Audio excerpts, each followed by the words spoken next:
I want to shift to the topic of average value. I know you all know what an average is.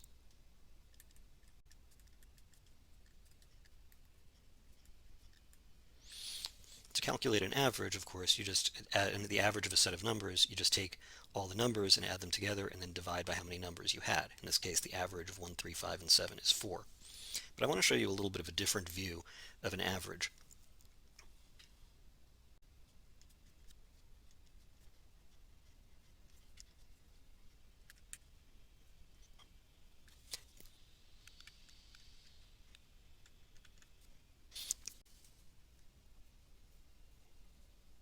If I graph all four numbers into a bar chart, what you can see is that I can draw on for each number a rectangle whose width is 1 and whose height is just the number that I'm averaging. So in this case, if I add up the areas of all four bars, I get the area 1 plus 3 plus 5 plus 7, which still equals 16.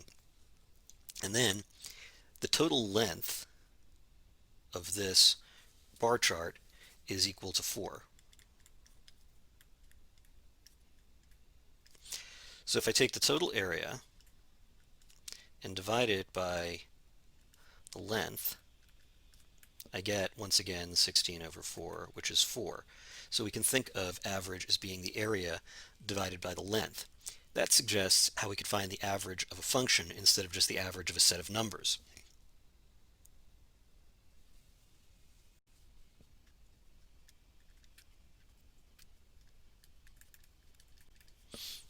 So since we have a way in calculus to find the area under a curve, and we can also talk about the length of the interval that we're integrating over, we can say that the average value of a function on a particular integral is equal to the integral of that function on the interval divided by the length of the interval, and that gives us a definition that we can use.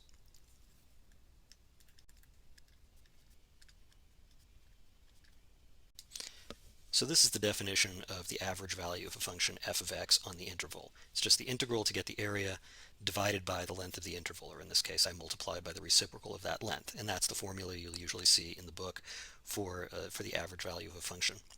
And by the way, even though I've demonstrated this in the case of area under a positive curve, this formula works regardless of whether f of x is positive or negative. You can talk about the average value of a function regardless of whether it's a positive function, a negative function, or if it dips above and below the x-axis.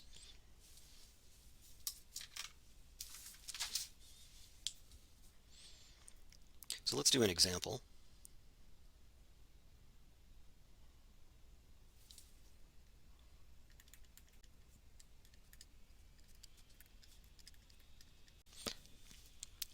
So we're going to find the average value of the function f of x equals the square root of x on the interval 1 to 9. We first just set up the formula for average value.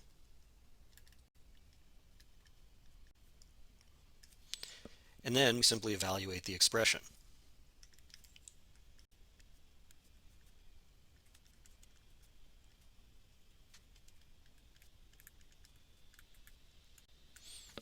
So 13 over 6 is the average value of the square root function on the interval 1 to 9. Let me just draw what it was we were finding.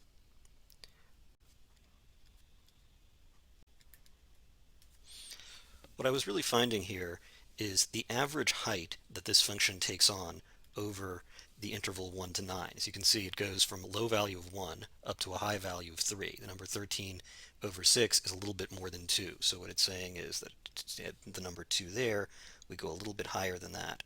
And that's going to be somewhere in there is going to be the average value of that function. So you can see it's not exactly the middle between 1 and 3, which would have been 2, because the function flattens out toward the end of the interval. It spends a lot more time up at the high end than it does at the low end.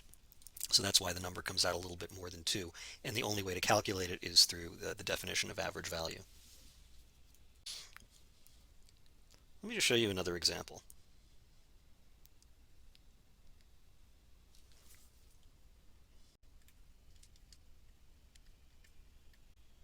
Let's find the average value of the sine function on the interval -3 to 3.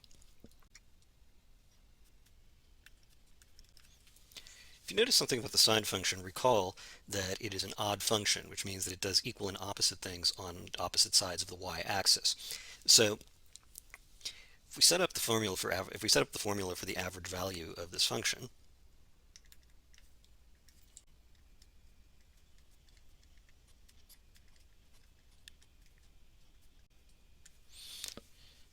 you'll see that the average value of an odd function on the interval from negative a to a is equal to 0. We never have to evaluate the integral because we can just use the properties.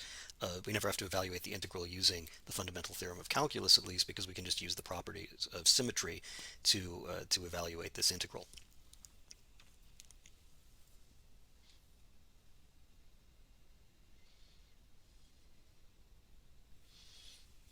Let's just do one more example.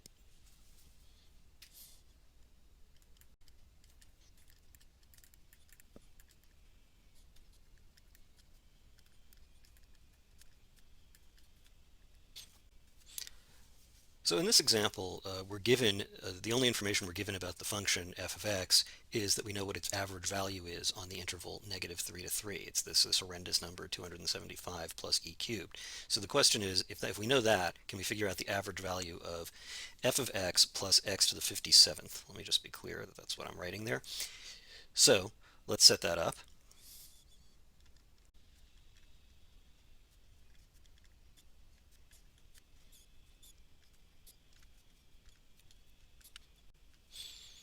We're going to use the fact that x to the 57th is an odd function and that we're integrating it from negative a to a.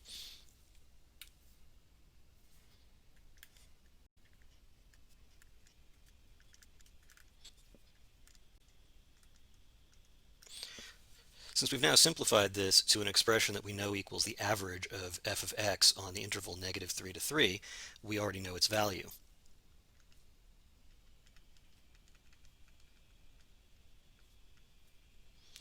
The point here is that if I know the average value of a function on an interval that looks like this only works for intervals from negative a to a, and I add in any odd function, it doesn't change the average value of that function. So I said that average value and symmetry didn't have much to do with each other. Maybe I lied a little bit. They have a little bit to do with each other.